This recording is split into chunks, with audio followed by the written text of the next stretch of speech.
why not? But wow, let's get to the show. I'm so excited with all Yay! this. Woo.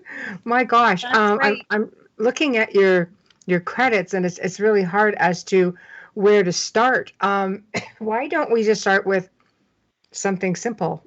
Out of body travel. Okay. That seems to be a big Out one. of body travel. Sure. Yeah, that's what we're all about. The Out of Body Travel Foundation, founded in 2003 to reduce spiritual hunger worldwide. You can find us at outofbodytravel.org on the web. All of our books and film and everything, music, art is all available for free download there. We also have a course of study for people interested. So we have a lot of resources for people. Um, and so, if you're asking, what is out of body travel? Um, that is when the soul separates from the physical body and is able to then travel through other realms. And a lot of people are starting to learn that it's not just, the astral plane. It's literally multi-dimensional travel that we can have through infinite numbers of realms. And so what this is then, what it becomes is an accelerational tool in the spiritual journey of the soul because of the fact that we are being taken directly into things.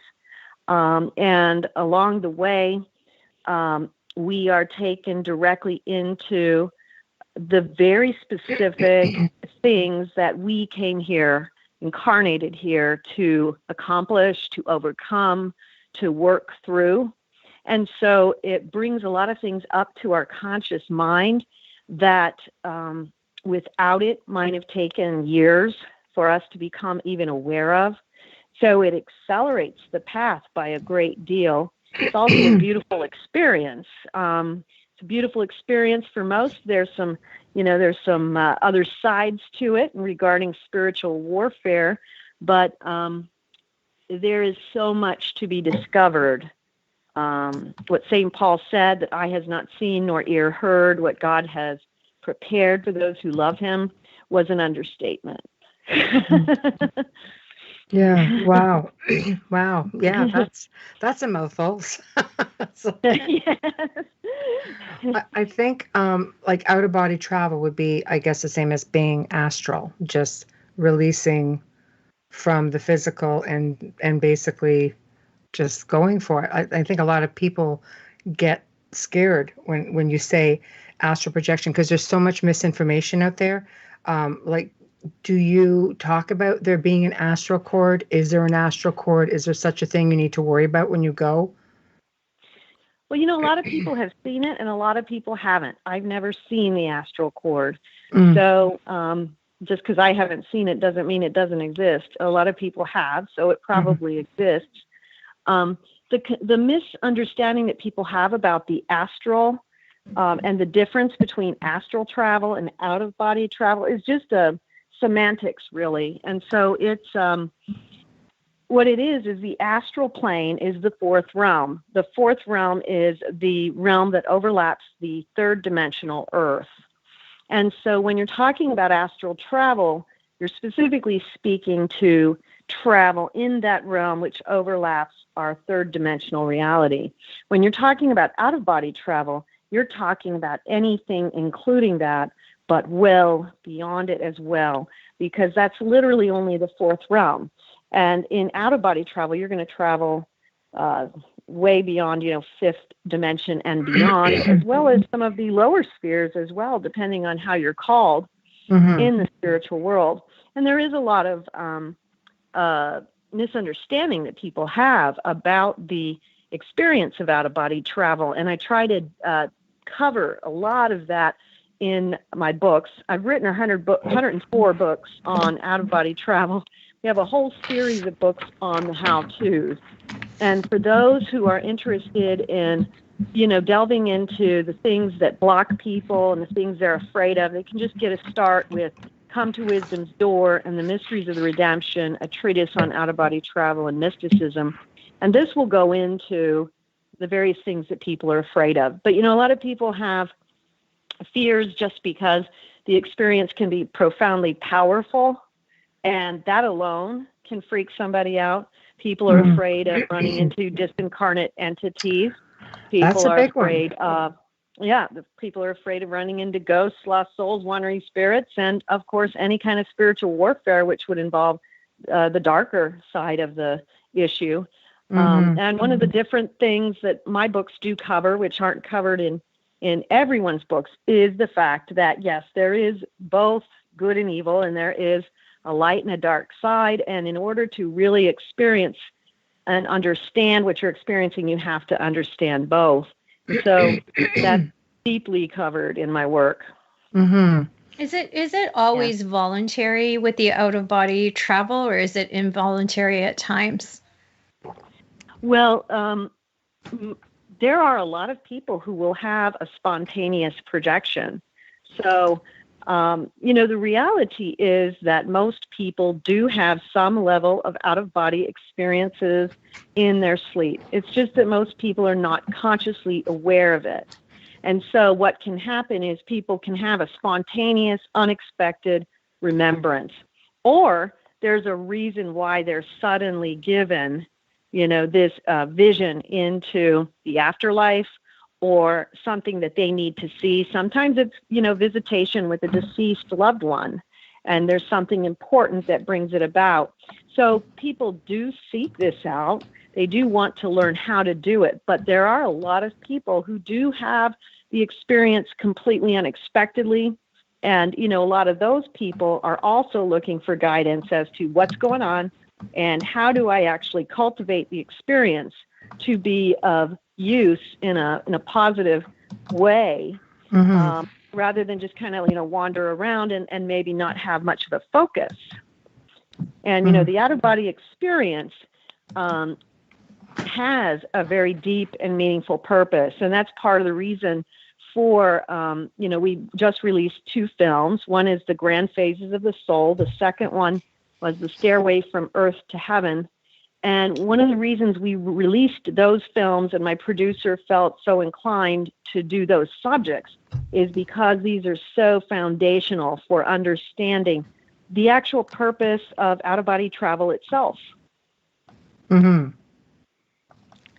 did you first, how was this an interest that you've always had? Was this something that came from about an experience when you were younger, or is it something that you've always just had this extreme curiosity for? That's a good question. I did, when I was 9 years old, I had a very profound vision where I was literally just thrust out of my body, standing before the marble steps that went up into the heavens. There were angels on either side of the steps. Up at the top was 2 thrones. One had the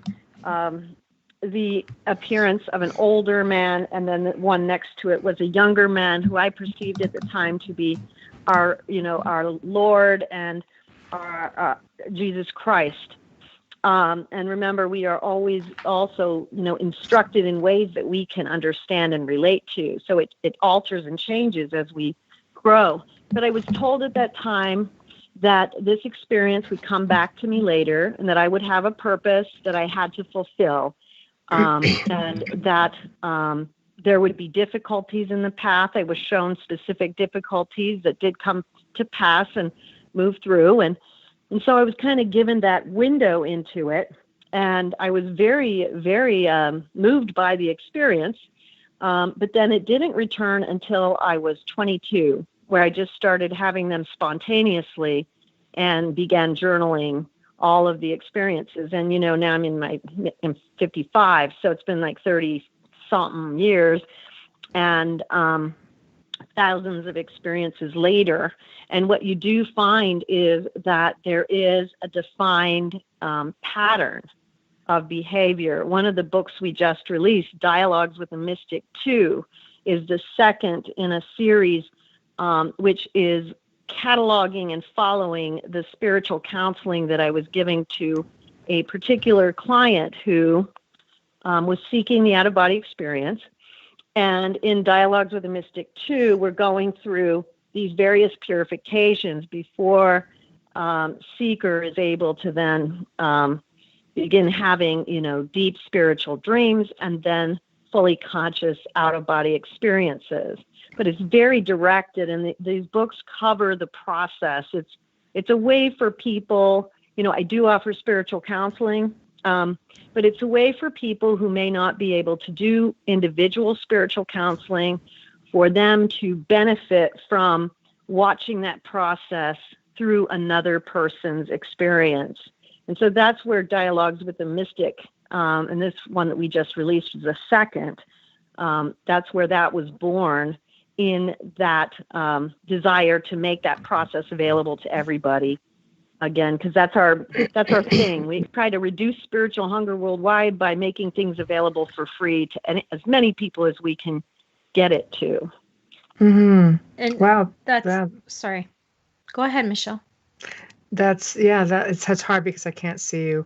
I know. It's okay. It's okay. So, I mean, what do you say to somebody? Let's say I come to you and I'm just, not so much in spiritual crisis by any means, but somebody who, let's say, has a real fear of doing this, because like you say, there's good, there's evil. How do you calm somebody like that? Because that's something that's really, ingrained into us because of fear of religion, media, misinformation from other experts, sort of thing. Because a lot of people have a lot of different views on this. It's, so how do you start this process? Well, you started with the study of mystical theology, and that is what actually simplifies it, because then we are actually going into the science of the soul. This is the science of the mystics, the actual tradition of the mystics from throughout world history and from every religion and every culture, the shamanic traditions, everything throughout time. And we find in those traditions that there is a method that works for the great masters, the prophets, saints, mystics, sages, and ascetics from throughout the world, that has proven to be effective. So we start there. But there's a couple of things with fear, because you want to kind of identify what the fear is first. For some people, if they're just really afraid of the experience, we encourage them to enter into a purification journey without seeking the out-of-body experience, which can be done because we have the ancient sacred texts. And so we can actually glean from the writings of the prophets, saints, mystics, sages, and ascetics from forever, and we can actually energize that process without having to be an out-of-body traveler. In most cases, though, what you're going to try to do is pinpoint, what is it that they are specifically afraid of, and then you're going to tackle that. So if maybe it's the unknown. So the unknown is usually the big one. You're right. Yeah. Oh, yeah. A lot of people, death as well, right? Thinking, yes. I'm here, can I go back? One is always taught, and it's indoctrinated in us throughout our lives that when you see that light or you see that staircase, that's it. But it's not always so. Right. It's not. And, and I've gone ironically beyond those borders many times and still been sent back, so, yes. I think, but it's a great point that people are uncomfortable with the unknown.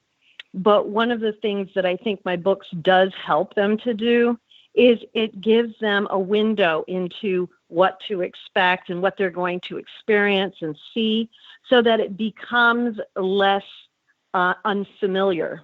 So when it does start happening, they're like, oh, okay, I read about this, so I know what this is. I'm cool with it, Mm-hmm. Right. So it does change that.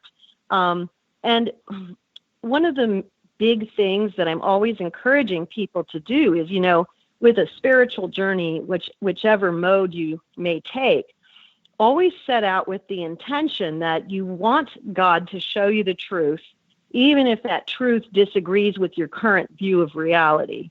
By doing this, you make yourself teachable. You see? Because when we proceed with wanting to have our own views validated, we just put up a big brick wall. That's true. When we place before us this excitement and wonder of, I'm willing to be taught and I can be taught, I'm humble enough to be taught, then, the doors open much quicker. And what happens too in the mystical that I think is important for people to realize, there are a lot of things for people to learn about. But it's important to realize, if you enter into this path and you do so in a cultivated type of way, you will be instructed mystically as well. So you will be taught about how to handle ghosts, lost souls, wandering spirits, even demons, principalities and powers of good and evil. All of these things will come to you at the proper time. And so you want to take the path in a way that is, coordinated with, God's design for you personally, so that you are opening to these things in a manner that is comfortable, and also where you are being taught as you go. You're educated as you go. So you're not walking into things you're not prepared for. People will more likely run into trouble when they're trying to force the experience and they're trying to push past, like, this universal authority, which gives us, boundaries to what we are able to learn. We learn very quickly in out-of-body travel that knowledge is vibration.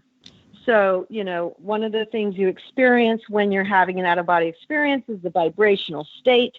You'll start experiencing what I call vibrational raisings. But those vibrational raisings are literally the very core foundation of the experience, because as your vibrations are raised, you are then made compatible to higher and higher spheres, and you become more able to comprehend and understand things in an energetic way, things that may not be able to be put into words, the kinds of things that near-death experiencers talk about when they say, for the moment I knew all the mysteries of God. We do experience that in some of these experiences. So what we're trying to then do is allow for the vibration to be central and forefront in the experience. One of the reasons the great masters, the great prophets, saints, mystics, sages from all these traditions throughout the world were profound and deep meditators was because the meditation process is one of the means by which we are allowing those vibrations to come into us and to transform us and to then prepare us for higher and higher travel. There's a lot of little practices that we can do in our daily lives, most of them around the idea of meditation, prayer, spiritual reading, but a variation on those themes that prepare a soul and propel a soul forward in the out-of-body travel journey. So what are the chances? I know we have a question in chat, so I just want to ask this quickly. Hijackers. Yeah, sure. That's something that I often hear people say, that they worry about hijackers. When you're out, you have all these disembodied, all this disembodied energy, these lost souls, so to speak. What are the chances?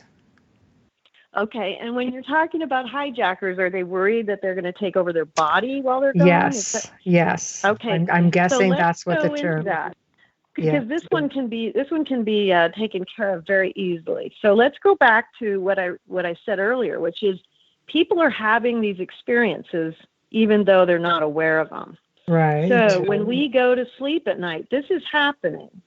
And so what's happening when we go into the conscious state is just that we are bringing it to our own memory. So the very fact that everyone wakes up every morning and hasn't been possessed is an indication that there are protections in place. Now, there are a lot of things that people can do. I always, keep a crucifix over my bed. I have rosaries. I have certain prayers that I pray before and after. There is a spiritual life that we can cultivate that allows for us to be more protected in those ways. We also want to make sure that people do not feel that they should go into the realms of the darkness. So, for instance, if you read my books, you'll find that I was called to work with souls in the lower hells and the purgatories and in different spheres. It's important that people follow the direction that they are given regarding what they are called to do. And you don't do those things if you are not specifically being mystically taught to do them, because there is a certain protection that comes from being called to do it. You see? And so that's really important. There are those are legitimate concerns in the fact that those things do exist and those things can happen. If you even look at the story of the exorcism of Emily Rose, that was a situation wherein a succubus came into her body in the middle of the night in a college dorm. And these types of things do happen, and we have a whole history and lots of data in exorcism on how these kinds of things actually do happen and are very, very serious. And so people want to stay away from this kind of stuff. The way that you protect yourself the best is by becoming more and more knowledgeable about what's out there and how do you practice a spiritual life that will provide you with protection.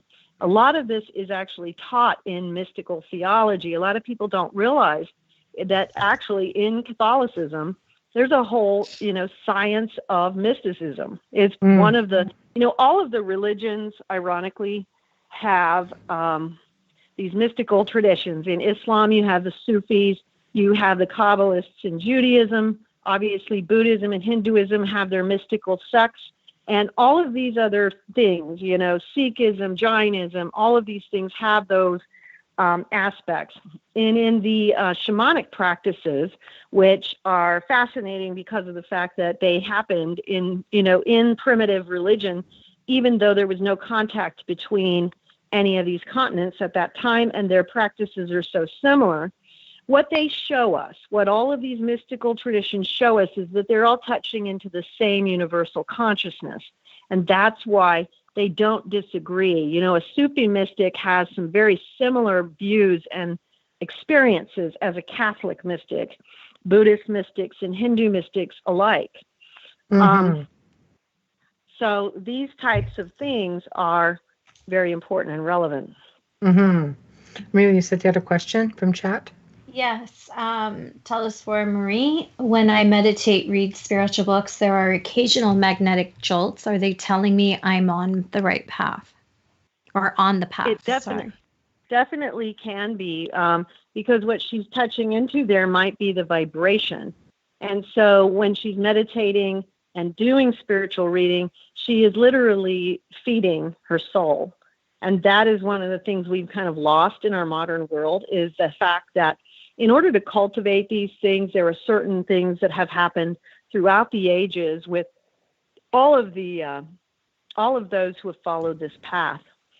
And it's similar. And the meditation, spiritual reading, the prayer, when you start feeling the energy coming in, that's vibration. That's grace. That's the Holy Spirit.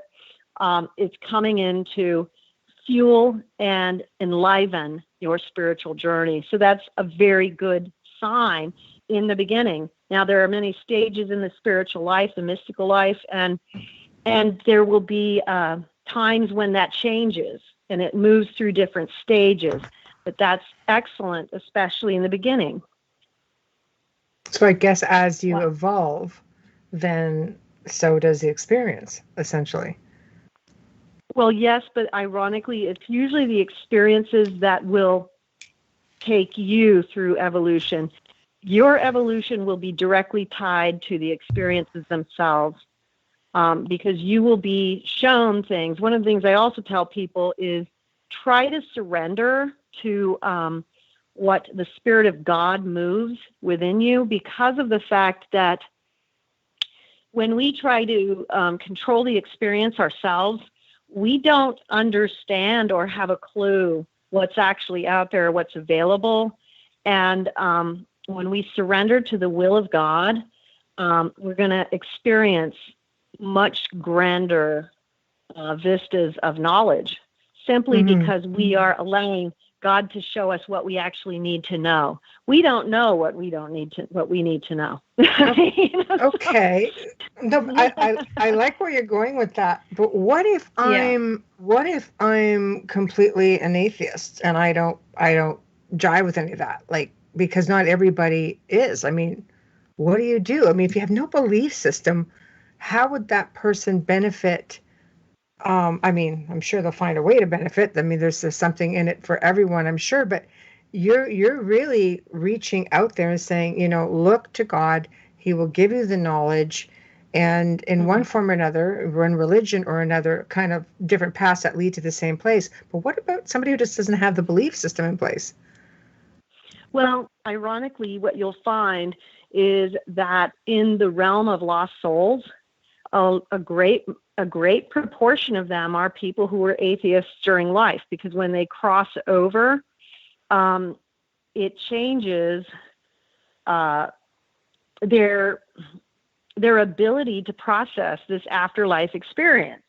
And so many of them do get lost. And so, you'll find that with lost souls and wandering spirits, that a lot of times it was like, well, I didn't believe in any of this, so now I'm here. What do I do? Oh, well, shit. Something's not right. Wow. Yeah. Who are you again? Who are you? My bad. It's a faux pas. Right. Oh my gosh. But with let me go back and fix atheists, it. You probably hear a lot of, let me go back and fix it first. Okay, yeah. But a lot of people who are atheists, don't always seek this out, but when they do, they're going to find that if you wish to pursue the journey in the deepest of ways, you eventually have to come face to face with the all-living God. And, if an atheist has a problem with the understanding of God, one of the things that they might be able to grasp a hold of is, if you even believe you can project out of your body, then you are kind of indicating that you understand there's an energy that's going on with our lives here, and there's a universal field of consciousness.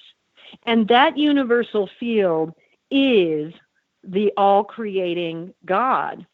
But if you do not believe that, you can still understand that this universal field is what you're actually tapping into when you are seeking to have an out-of-body experience.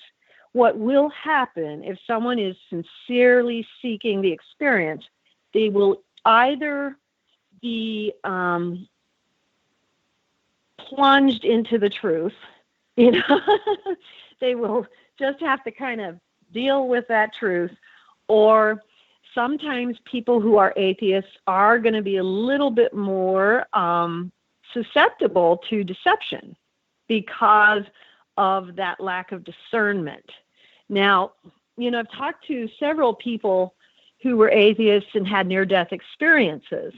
And, what happens with a lot of these people is that they're just taken into the presence of the Almighty God, and it's like, oh, okay, oops. Yeah, that's a thing. And the thing that we have to remember is that God is so far beyond what we can truly understand, and God is so far beyond our limitations. And what I have heard from people who've had these experiences, who started off, died as an atheist and came back not, is that God is very understanding and is like, yep, you were wrong about that one, but let me show you what I'm going to send you back with. You know what I mean? What? I'm going back?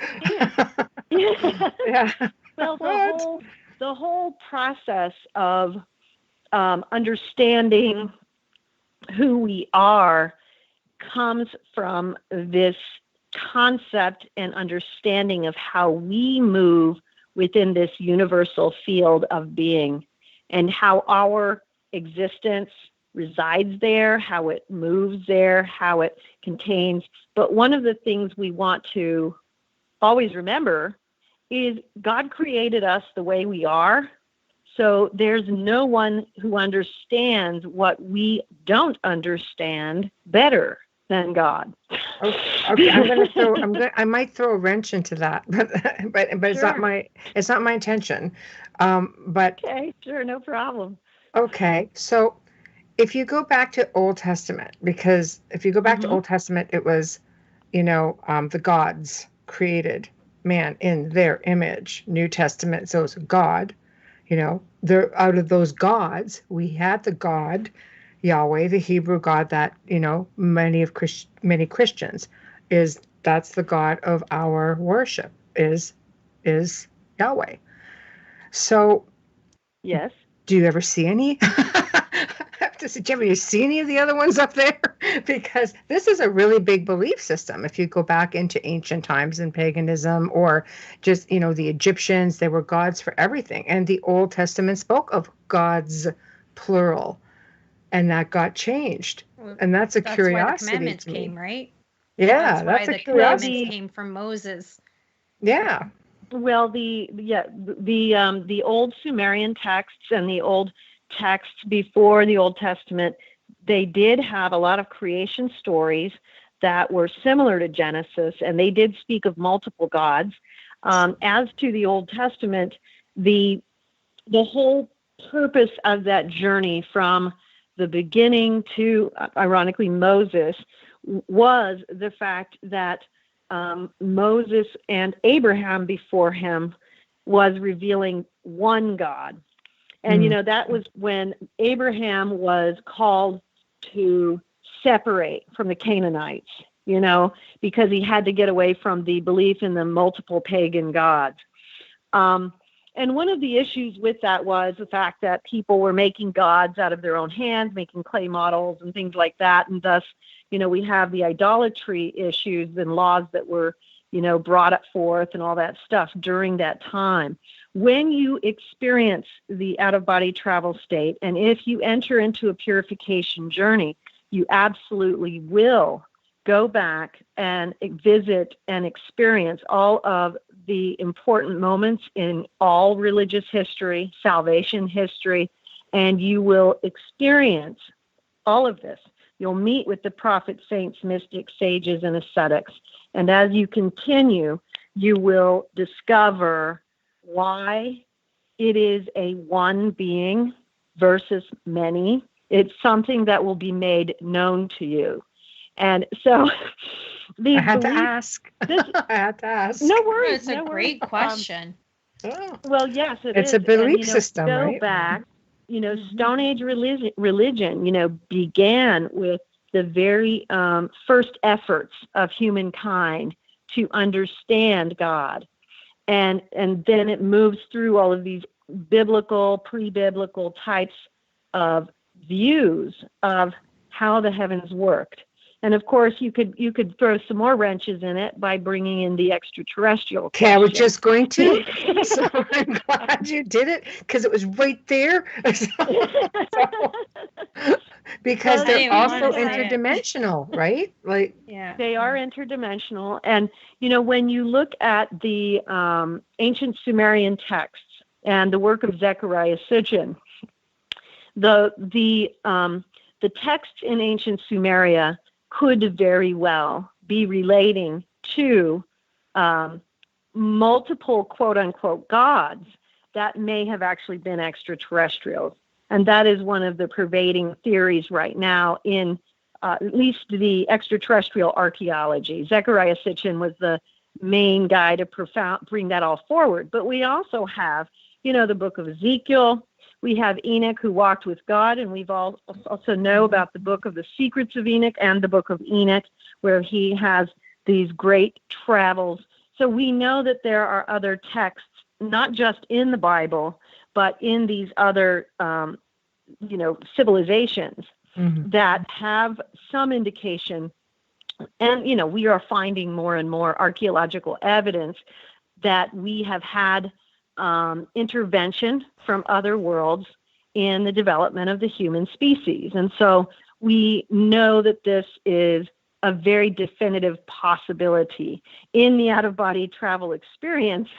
As you progress, you also have the opportunity oftentimes to meet with different extraterrestrials. And so I've written a lot about my contact with the Pleiadians, the Arcturians, the ones I call the Tibetans, which I call them that simply because they work primarily with souls in Tibet. And they are a very advanced species, but I don't know where they are from. Another one of which I have no idea where they're from, but they are from a system that is literally probably at least millions of years ahead of us in terms of their evolution and their vibration. And so what they do now is they do communicate with us interdimensionally. And the ones that are like these, the ones that are of a higher thrust, a higher vibrational thrust, they assist souls in the evolution in this realm.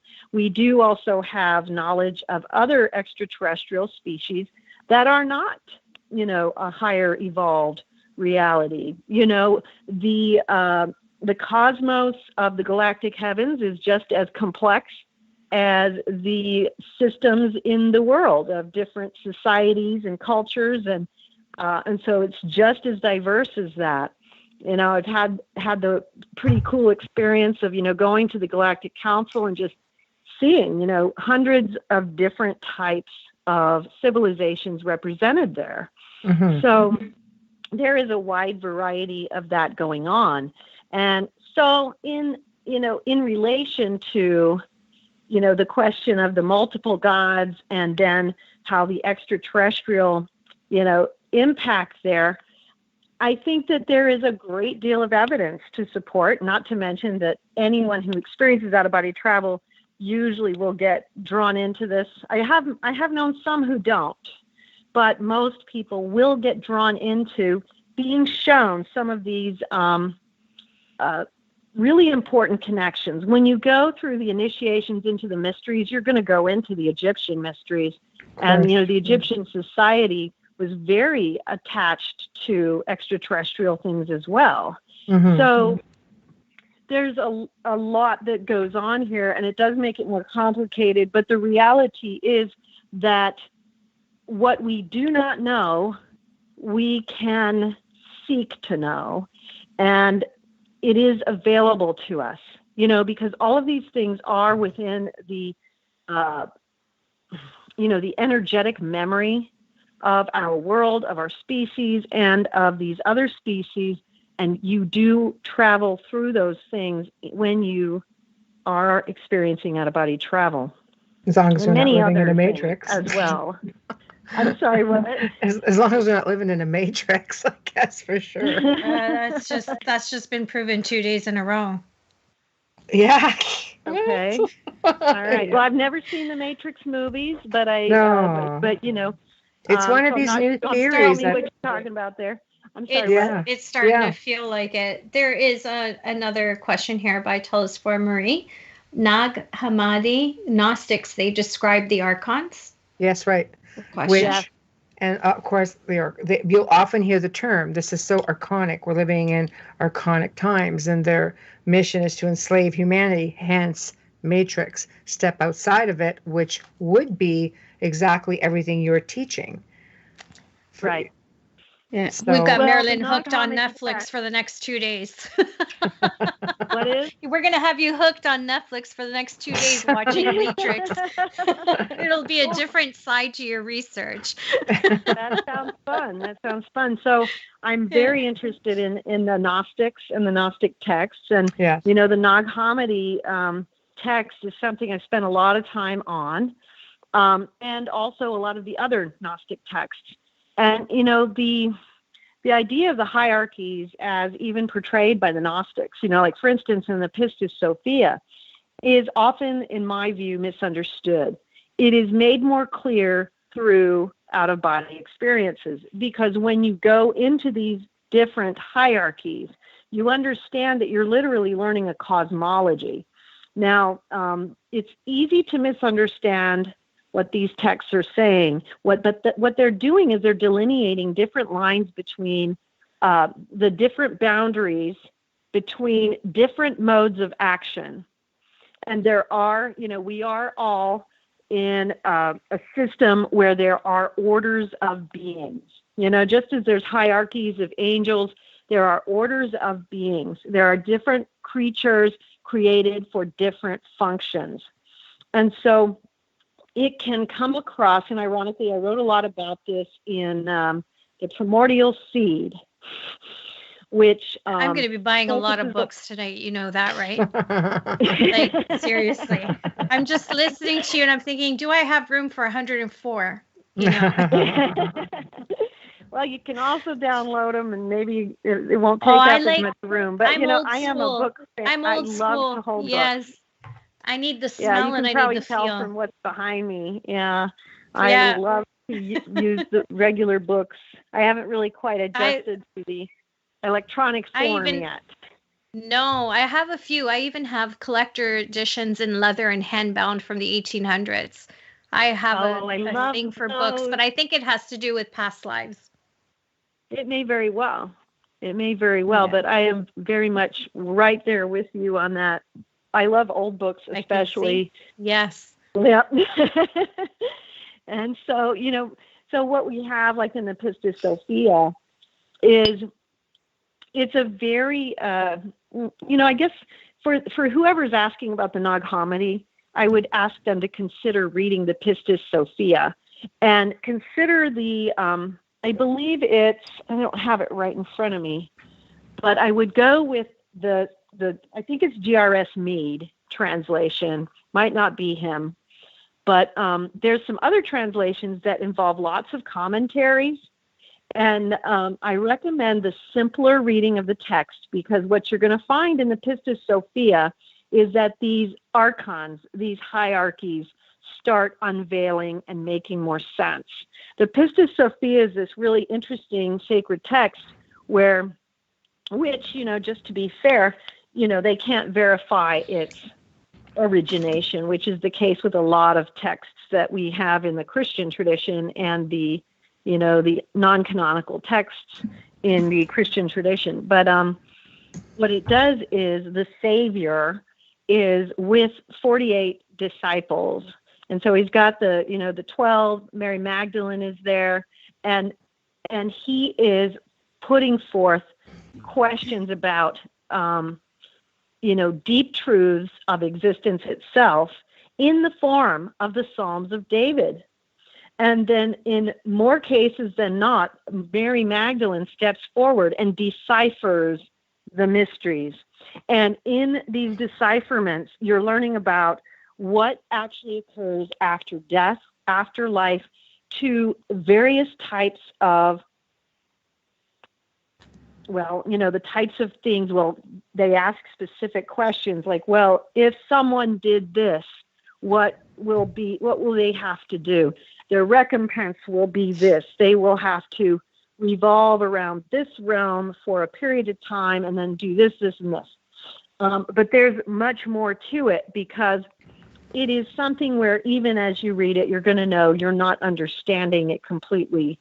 You could read it 1,000,000 times, and each time it would unveil another layer of the depth of the mystery that it's representing. So there is a misunderstanding, and as you actually experience these things, it becomes more known. Ironically, in the book I just released, The Lord of the Redemption, which is the third in the Redemption series, it's the final book, this goes into deciphering all of those things, deciphering what are we actually attaining to in this life here. What is the highest attainment that we hope to achieve before we leave this physical incarnation? What is it that the masters, the great prophets, saints, mystics, saints, ascetics, sages, what did they discover before they left here for the last time?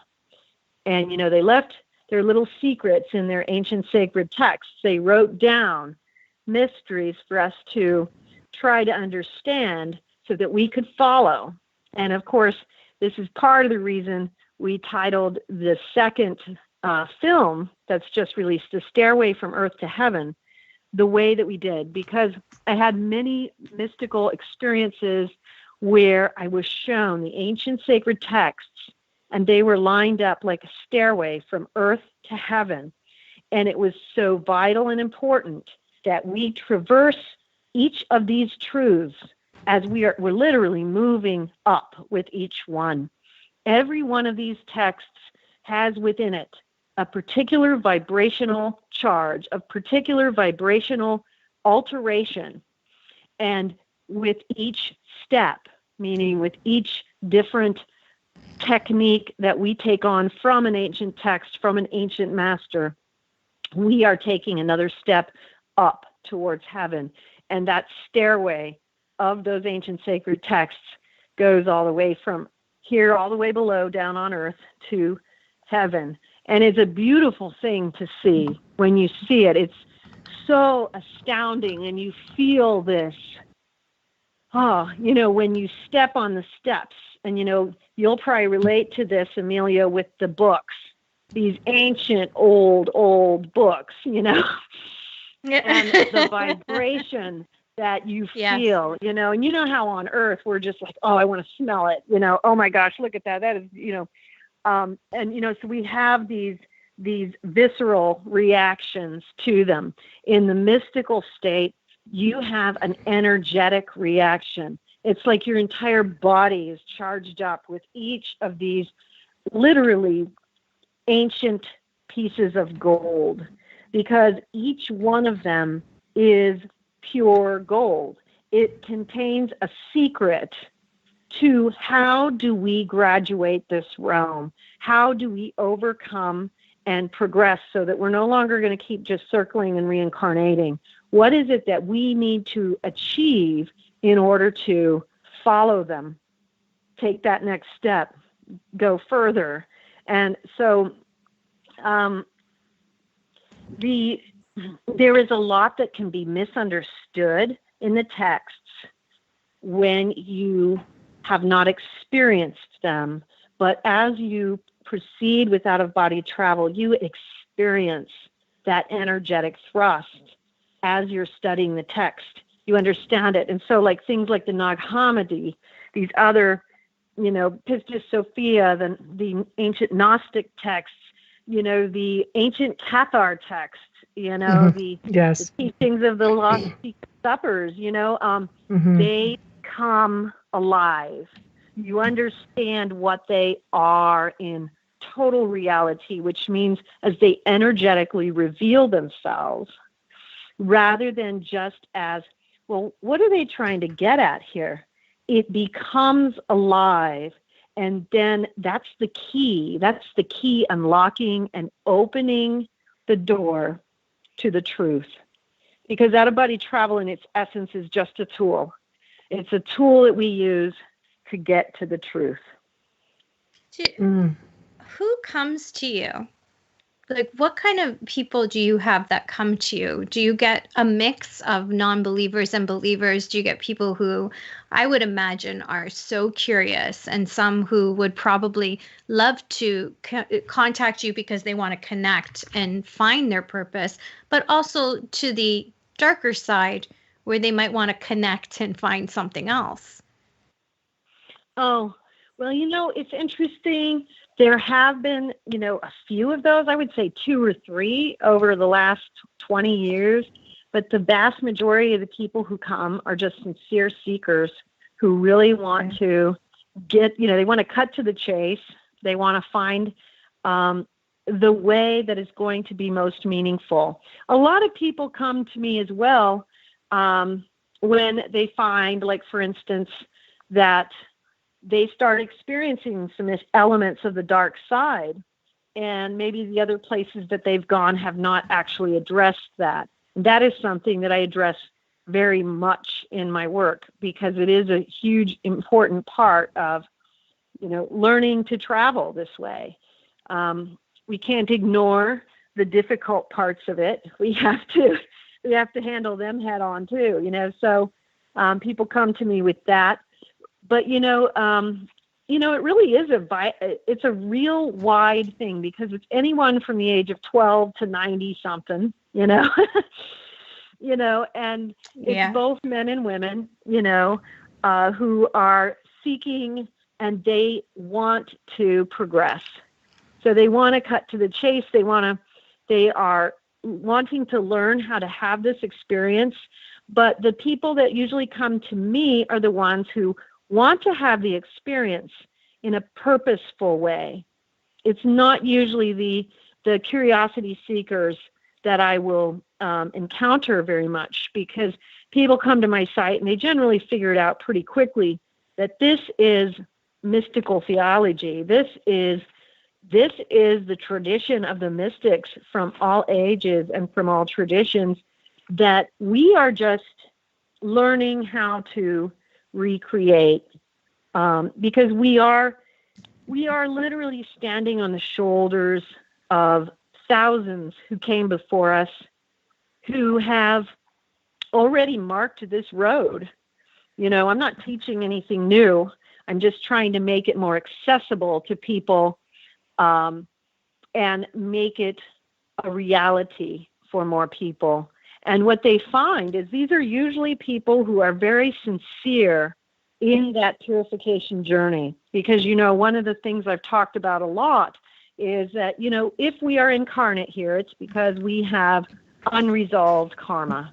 So we have to enter into this purification journey. In the documentary film, The Grand Phases of the Soul, we talk about the purification, the discrimination, which is discernment, and then the discipline of the soul. And there is a very clearly laid out path that people will be able to find themselves on during their traveling, their journeying.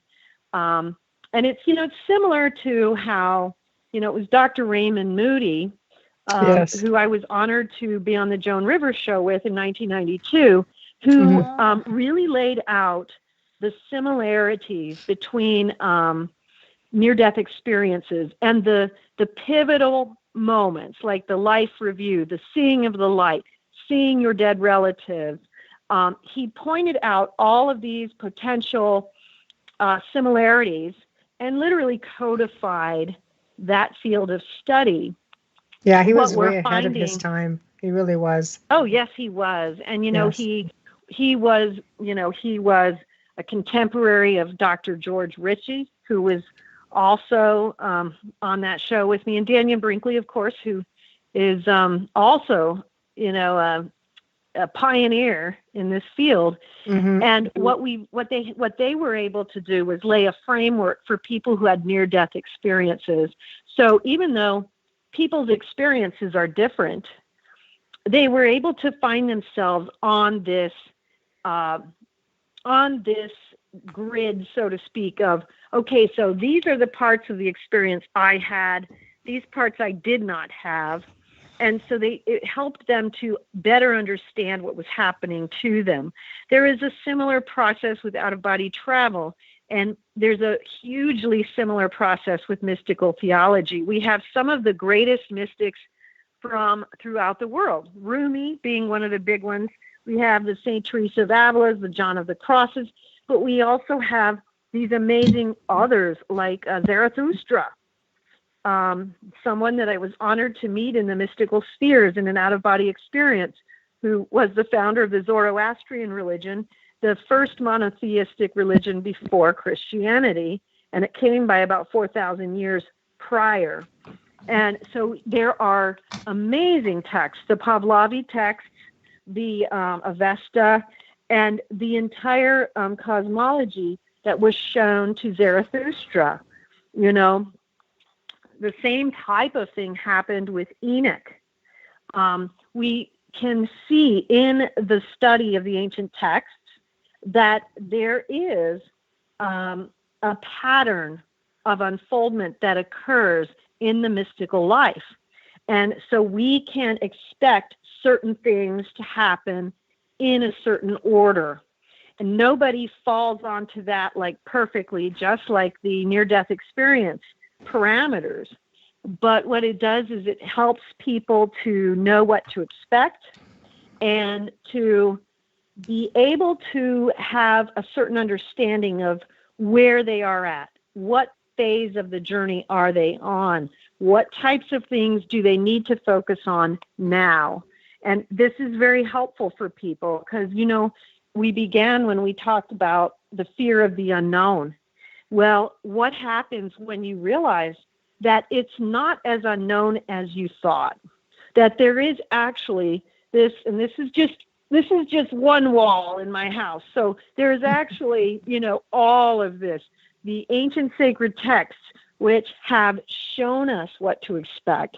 You know, we have Earth Store Bodhisattva, who was an ancient Buddhist monk who traveled into the hell realms and liberated souls there. We have documents and texts that show us that this mystical gift of out-of-body travel happened in every corner of the world from the beginning of time. We are seeing that it's not so unknown. And every time you pick up another ancient sacred text, you are becoming more familiar with it. It becomes less unknown, you see? And so you can even see it through these different eyes. You know, it's not just a Catholic or Christian saint who has seen the lower hell realms. Now we have this Buddhist bodhisattva. There are all these other texts that come from these great saints, you know, of every faith. The Sufis having the same types of experiences as Catholic mystics and Jewish Kabbalists. Rumi being literally the most famous and most loved poet in the world is also one of the greatest out-of-body travelers in the history of the world. Wow, that's interesting. And, you know, Rumi, his poetry was mystical poetry. And I used one of his quotes to end the Lord of the Redemption because Rumi is the mystic's mystic. He was completely immersed and translucently moving through these fields of universal being in a way that was so profoundly unique. And you know what's also interesting about that? He lived about 810 years ago in Afghanistan. And one of the greatest mystics of all time in our world came out of Afghanistan. And so we see how there's this interesting way that things change and alter. And did you know there was this great tradition at his time of Afghan mystical poets? One of the, we have a magazine that we had was the Out-of-Body Travel Foundation Journal. We had an issue that was specifically dedicated to those Afghani mystics from Rumi's time. And what you find is that they had discovered in the solitude of their desert cavern the very thing that, you know, St. Teresa of Avila was discovering in Spain in her cell in a convent, and the very same thing that the Jewish rabbis were discovering in the ancient writings of the Old Testament that they commentated on and created the Zohar, which is the Kabbalah and the mystical tradition of Judaism. Yeah. So these types of things jump out at us and show us it can be found anywhere. That's mind-blowing when you think about it. Yeah, all these different walks of life and locations and spans of time and man, they all got it. Yes. And what it does is it lets us know that we actually, if we have a fear of the unknown, we have the ability to find out a little bit more about it. in the ancient sacred texts. And you can just start if you just like, well, I don't know where to start. Watch The Stairway from Earth to Heaven. It's on our YouTube channel. You can watch it totally free. It's a documentary. It'll introduce you to Thoth, to Rumi, absolutely. to some of the great people you've never heard of who were profound path makers in their time. Forgotten Mystics, which is another book that I wrote a while back, but it's a book about mystics that nobody's heard of who were really, really significant and important in the history of mysticism. They each had profoundly unique messages that they were given to the world. So missing links. The missing links. Yes, exactly. Yeah. Yeah, you have, like, for instance, this amazing woman who called herself Pensacea in the 1960s. She was a Rosicrucian mystic. Her works are out of print. It's really hard to find her books, but thank God I got me my out-of-print copies. But, she was talking about the initiations into the mysteries, the initiations. But the Rosicrucians have that, though. They're really, they're really versed and deep into that. I just have to pause the two of you for a second because it is that time. You are listening to 107.7 FM, The Outer Realm, right here on United Public Radio. And this broadcast is partially sponsored by the great people at Folgers Coffee. Thank you, Folgers. Thank you, Folgers. And we have a couple of questions, but I'll let you guys continue. Okay. Do you want to take the question? Only because it still pertains. We have to backpedal a little bit. Let's do that before we get too far.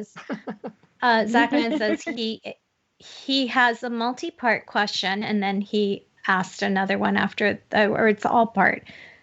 Last Sunday, Marilynn said that there are various forms of heaven, hell, and purgatory that span multiple dimensions. My question is, did all the dimensions she encountered have different versions of events mentioned in religious texts like the Bible? Based on her experiences, can she provide us an example? Thank you, Zach. Good. Yeah, thanks, Zach. That's a good question. Okay. Let me see if I'm following the question. I can read it again if you need. Can you read it again? Yeah, good question. Of course. He asks, he said that you spoke of various forms of heaven, hell, and purgatory that span multiple dimensions. His question is, did out of all the dimensions you've encountered have different versions of events mentioned in religious texts like the Bible? Okay, I'm understanding if you experience that stuff, those events, and if you can provide an example. I would say yes. Most of the events that I've experienced in those religious histories are very close to what we know, but there are energetic variations. And yes, there are multiple heavens, hells, and purgatories. And so what happens, like a good example of this would be, I was taken, and this is talked about in the Mysteries of the Redemption, where I was taken to the time of the Last Supper. And I was allowed to kind of just wander around in the days before, and then sit at the table and listen in when things were going on. And then I was taken aside by our Lord. Now, so what I experienced in the wandering around was just this, something that surprised me was that people didn't realize how bad it was going to get. There was a lot of just, talk of, back and forth. They did not realize that it was going to escalate as it did. They were surprised by that. When I was sitting at the table, Christ took me aside and said, through no fault of their own, each of the apostles' teachings will be altered somewhat. And that it was, and I'm not getting the words exactly, the exact words are in the book, Mysteries of the Redemption. This was, years ago. And he said that part of my purpose was to help to restore what had been lost and what would be lost but he emphasized through no fault of their own. And one of the things that was really pushed through me that I was hesitant to be the harbinger of, because 20, 30 years ago, it was a lot bigger of a deal than it is now, was reincarnation. And because, reincarnation was literally taken out of the church teaching in 325 AD at the Council of Nicaea, and it was, a vote of 5-4. So thank you, Constantine. Control. Yeah, and in the Mysteries of the Redemption, you'll also read a section which shows the many points in the Bible where there are references to reincarnation, and people are just kind of ignoring it. It's kind of like, how we just reframe something to make it work. So, for instance, when it says the brothers and sisters of Christ, we reframe it. Oh, it must have been his kin, his cousins. Well, that's not what it says.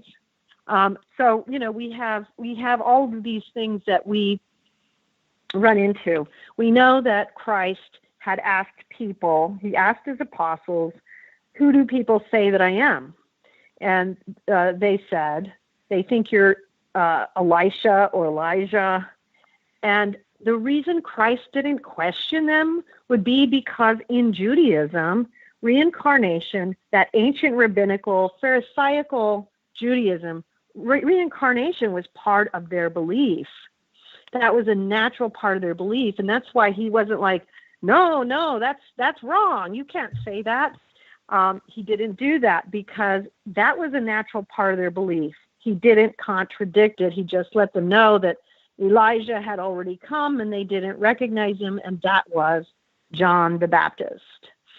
So there's one episode, and there are many others, and there's a lot of books written on this, but even in the Mysteries of the Redemption, you can go through some of the texts and writings of the early church fathers that I included. There were early church fathers who believed in reincarnation and wrote about it, and they did get suppressed. So I would gather that part of the message that I received at that time had to do with reincarnation, because that was something that I was pushed so hard to openly reveal, despite at the time a lot of pushback on that issue.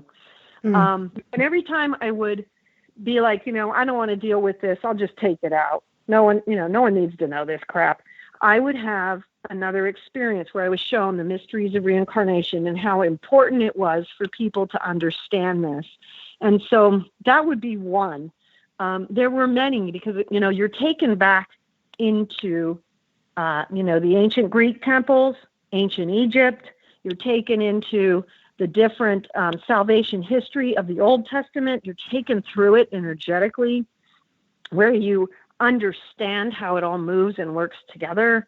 You're taken into, especially through the initiations and the rites of passage, you're taken into all of these different things, like even some of the pagan beliefs, the things you were mentioning before, where we are taken to understand what importance each of these things had in its time and now.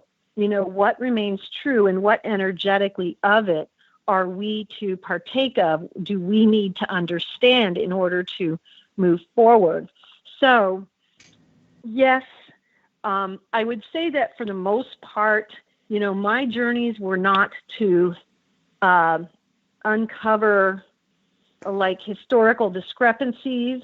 There are a lot of other people who seem to be called to that, and I read their works, and they're wonderful, and they're really interesting. But my work is more focused on this process of the soul. And so I haven't had a lot of those. But the questioner is talking about the infinite number of heavens, hells, and purgatories. And as you are traveling in these realms, you do learn a lot about what I call energetic truth.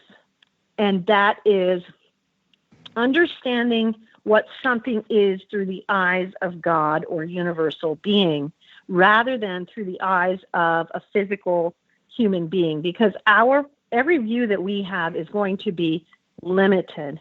So when we are being called into some type of service for the realm, we have to be taken into this energetic truth in order to actually perform that function correctly.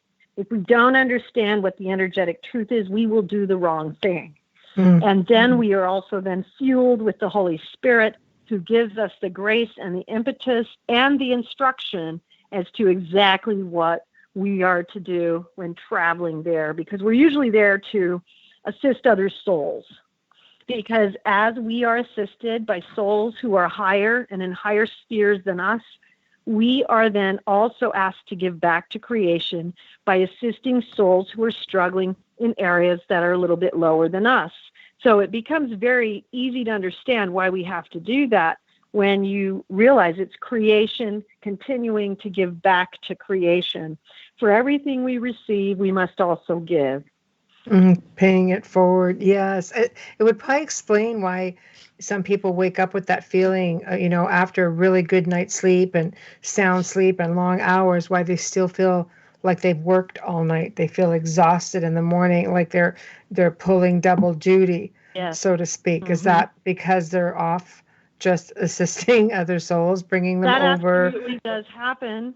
Right. That absolutely does happen, because when you are called in to work on something energetically, you will wake up exhausted, and it is a natural reaction and response to the work we're doing. I think people misunderstand that it actually is a work. It is.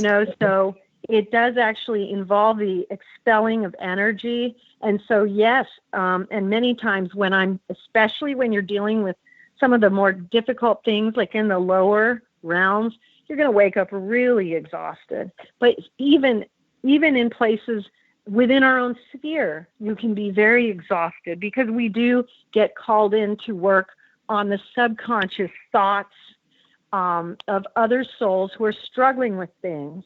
And then we are informed of that energetic truth, and we are given to impart it and share it with them. And yes, we do. We get tired. It's very tiring. At the same time, you are also, if you continue moving forward in this more complete way, then you are also receiving, the energetic thrusts that are being offered to you. But there will be many, many, many days where you will wake up exhausted. I do. Maybe now I know why. Yeah. Yeah. Probably do now. Did you say there was a second half to his question, or there was another question? No, it was all part. Let me just see. There's another one right now. I got so into that because I feel like I travel while I'm sleeping. Yeah, That's how I feel. too. And I'm so happy that you mentioned different levels. I'm Italian, so I always talk with my hand. Let me sit on it. And then I go to the other one. I do that crazy. too, so I understand talking with hands. It's crazy. So I think it's one of my curses in this life. And I know I'm coming back because I've made a heck of a lot of mistakes this lifetime. But welcome to the club. I really believe in Dante's Inferno truly to my core. So when you said the multiple levels of hell and that whole theory, as below, so above, is so true for me anyways. Marie asked, and just to how say can about we replenish? That Yes. I was just going to say with Dante's Inferno, and remember too, it's Paradiso and also the Purgatorio. I believe very fully that, because he wrote this while he was in a prison cell, and I believe that he was a mystic, because I don't think he could have written that without some mystical insight. So I'm right there with you on Dante. Any of his writings, I believe as well, all of his writings. And why does the Vatican hold them? That's another story. Well, I'd like to Why know are they that. keeping them? Right. Yeah, of course, that's I right. wouldn't know how to translate them. You might be better at that than me. Oh, 10 years of it, sadly. My mother put me in 10 years of it. Yeah, she's asking, tell us what Marie is asking, how can we replenish our energies when we wake up so that we can go back to calling sooner, stronger? Well, that's a very good question, too. Part of it is, first of all, allowing yourself to acknowledge that you're going to be tired at times, and not, just, being upset with yourself. And then, the best ways that I have found, and it's difficult because people often have to get up and go to work. These days people are working at home, but that makes it a little easier in the sense of, trying to make time in the afternoon, or if you're unable to, in the early evening, where you do allow for a meditation. And one of the things you want to try to allow for, because sometimes when you're just so exhausted and overwhelmed and you've got all this input coming from your physical world, it's difficult to quiet and still that mind, and you can keep trying to focus on your breath and doing all those things. But if you give yourself the time, because most people, they get frustrated within the first 10 to 20 minutes, but don't give up at that point. Just keep going. One of the things I suggest in all my writings is 3 hours of meditation. Most people can't do that every single day, but try to put enough time aside where you're actually giving your spirit and soul a chance to bypass all of that mass retain, which is being thrown off at the beginning. The other reason for the long period is because out-of-body travel, you have to go to a deep level of consciousness to actually enter into the vibrational state. So you want to give it the more time, the 3-hour period. But just even the rejuvenating, you want to make sure that you're not just giving up like 30 minutes in. It's like, okay, well, that wasn't very good, because if you just persist, you may actually throw off some of that and be able to get into a more restful meditation that will re-energize you and prepare you to go back into whatever service you may be called to. And so that's one of the most helpful things for me. Also, prayer, and one of the things I think people can definitely improve upon is realizing that even our daily work can be offered as a prayer to God. We don't have to have just a prescribed prayer time.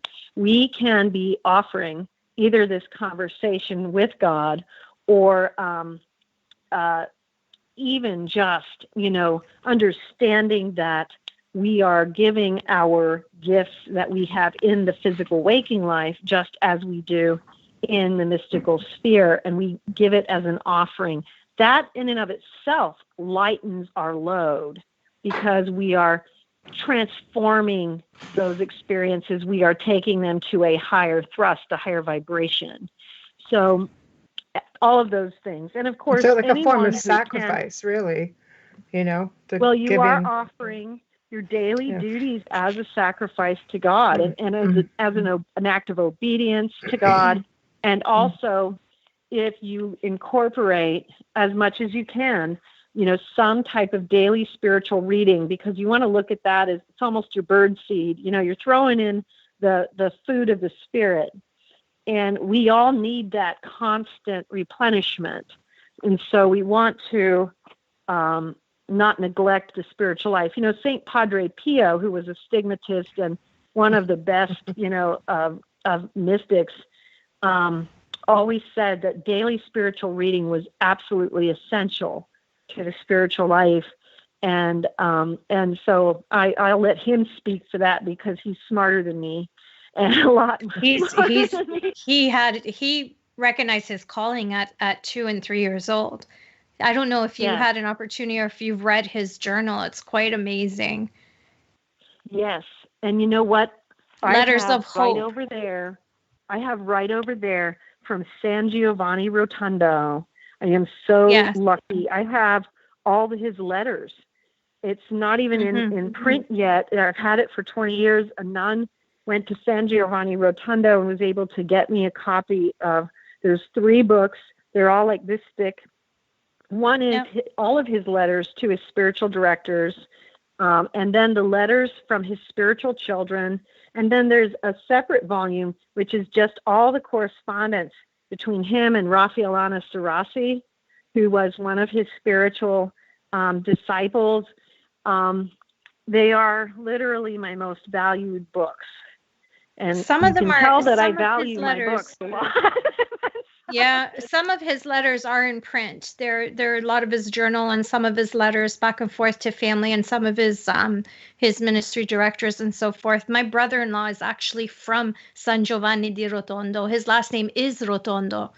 And Really? my mother, I have followed Padre Pio for most of my life, and a big presence for me of him was at my daughter's birth, who should never have lived.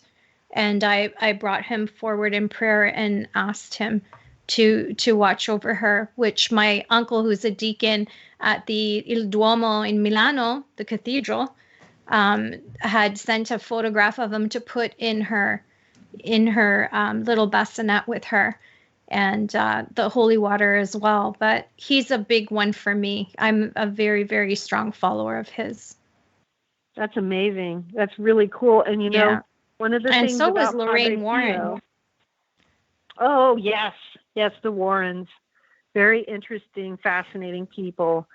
But as to Padre Pio, one of the great things about him is that once he takes you on for life, and he takes on all of your family. So you've got him. We have We have a fun relationship. It's different. It's an Italian English different, sometimes of a butting of heads, but it's quite amusing. I have a lot of respect for him, and I'm grateful for anything that I get from him. But yeah, I find him very important and so intriguing, even if you're not religious, just to read his story, his life, and his sacrifices, and the things he endured. He was fighting evil from such a young age. Yes, he was. Yes, he was. He was a true warrior in that way. And, in my out-of-body travels, I've been honored to see him on a few occasions, and he is just, words cannot put it. You can't put it into words. One of the times that he came to me, he showed me the 54 celestial steps in the Holy Mass.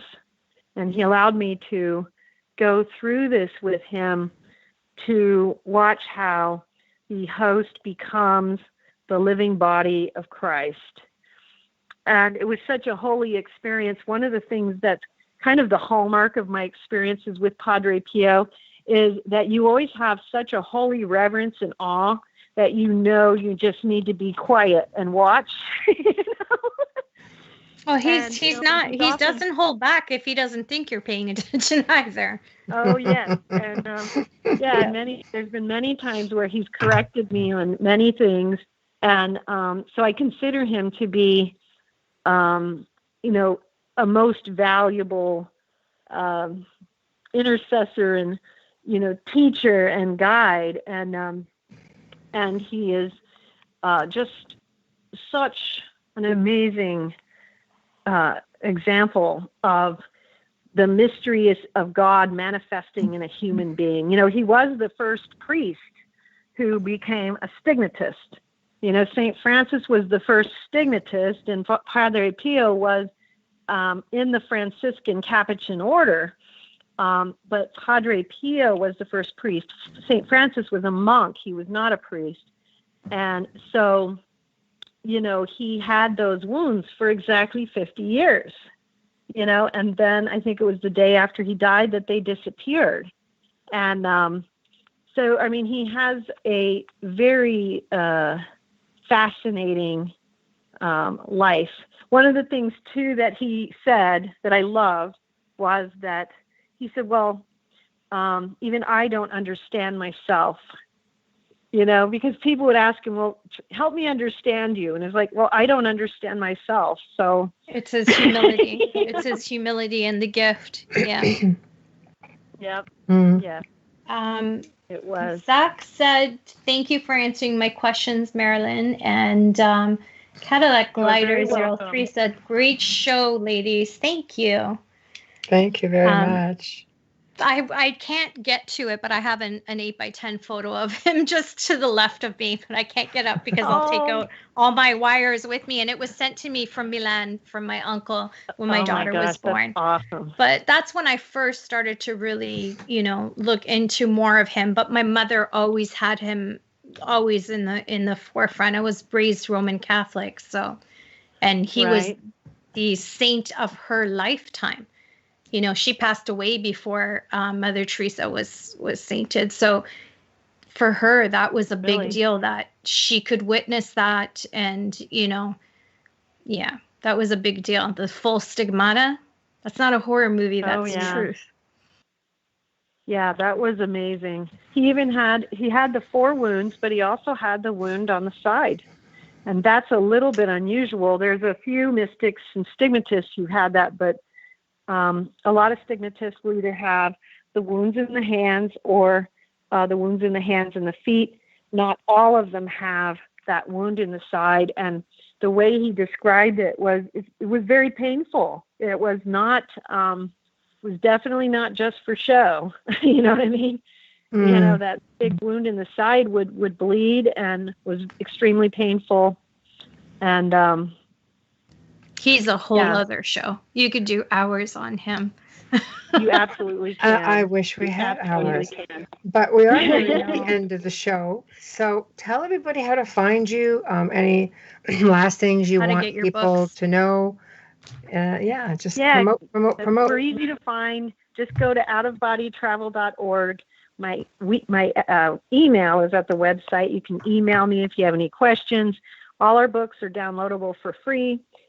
Click on the YouTube channel if you want to watch the 2 new films. There's the Grand Phases of the Soul, The Stairway from Earth to Heaven. You can also watch another documentary that was done featuring my work called The Road to Armageddon, a spiritual documentary in 2012. And, the 2 new releases, The Lord of the Redemption and Dialogues with a Mystic 2. Anyone who's going there and is just getting started, we usually recommend Come to Wisdom's Door and the Mysteries of the Redemption. And if you don't know where to start, you can always send me an email and I'll, tell me a little bit about where you are on your journey and I can give you a recommendation of where to start. There is a course of study which will take you through a lot of these things and a lot of the things that Amelia was talking about, understanding things, the mysteries of the church, the Catholic stigmata, the saints, all these things, as well as other world religions. So outofbodytravel.org is where you can find it. We have forums. You can talk to other people who are going through similar journeys as well. Fantastic. Outofbodytravel.org. I just put that. I'm sure there's just like so much more we haven't touched on. We might actually have to do this again. Let's do it, girls. Yeah, we will. Yeah, okay. We have to hit the It's near-death experiences, right? Because I've had several, so I need to talk to you. Yeah. No, we'll definitely I'd love to do that. That would be great. We'll Those definitely are do that. Really interesting to take apart, Yeah. Oh, you're gonna have a field day with mine because mine are so diverse. They're not one is the same, and 3 of them I had one after the other. So we have a lot to talk. That would be very fun. That would be very interesting to try to see where they're leading. Because sometimes the very fact that they're all diverse is a message in and of itself. You know what I mean? No, fantastic. So what I'll do then is I'll be in touch and I'll throw some dates at you and we'll work it out. And I thank you so much for joining us tonight. A little bit of a rocky start, but we finally got there and we had a lot of fun. We got a lot of stuff out. So thank you. And I will be in touch with you. So everybody, sounds great. It was great to meet both of you and really enjoyed our chat and enjoyed meeting you both. Thank you. We'll definitely do it again. I'll be in touch. Hey. Okay. Thank you. All right. Thank you. Well, we've come to another fantastic segment on the Outer Realm. And wow, like I said, rocky start, but it turned out to be everything I knew it would be. So thank you, Marilynn Hughes. And thank you, Joe Montaldo. And huge thank you to Folgers Coffee for partially sponsoring tonight's show. Please remember to stop by United Public Radio YouTube channel and subscribe. If you want to drop us a line with a show idea or you'd like to be a guest on the Outer Realm, you can find us on the Outer Realm Facebook page or just drop a line over to the Outer Realm contact at gmail.com. gmail.com. So again, the outer realm contact at gmail.com. And join us again next week as we have Mark Fiorentino coming to the show Wednesday night and AP Silva, boom, coming on Thursday. Both are going to be fantastic segments. So on behalf of Amelia and I, thank you. Have a good, safe weekend. Y'all behave out there, and we'll see you next Well, week. stay home, Ontario. That's right.